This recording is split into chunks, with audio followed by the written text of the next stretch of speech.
জিনিস এবং এইগুলা আল্লাহর নিয়ামত, এইগুলা দুনিয়ার সৌন্দর্য। কোরআনে কারিমে আল্লাহ বলেন আল-মালু ওয়াল-বানুনা জিনাতুল হায়াতিদ দুনিয়া। দুনিয়ার ধন সম্পদ, টাকা পয়সা, জমি জমি, বলে সন্তান সন্ততি, এইগুলো দুনিয়ার সুন্দর, আর এইগুলো আমি আল্লাহ নিয়ামত, আমি আল্লাহ তোমাকে দান করেছি।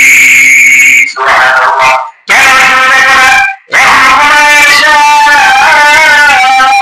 আমি আল্লাহ সৃষ্টি করি, অনেক পুরুষ মহিলা স্বামী স্ত্রী আছে, বলে কারো ছেলে হয়, কারো মেয়ে হয়, কারো ছেলেও হয় মেয়েও হয়, কারো ছেলেও নাই মেয়েও নাই, বলে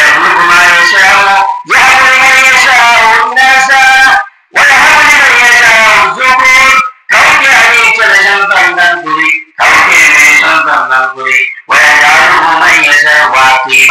এমন মহিলা আছে, স্বামী স্ত্রী আছে, তার কোনো সন্তান নাই, ছেলেও নাই মেয়েও নাই, যেটাকে বলে বান্দা।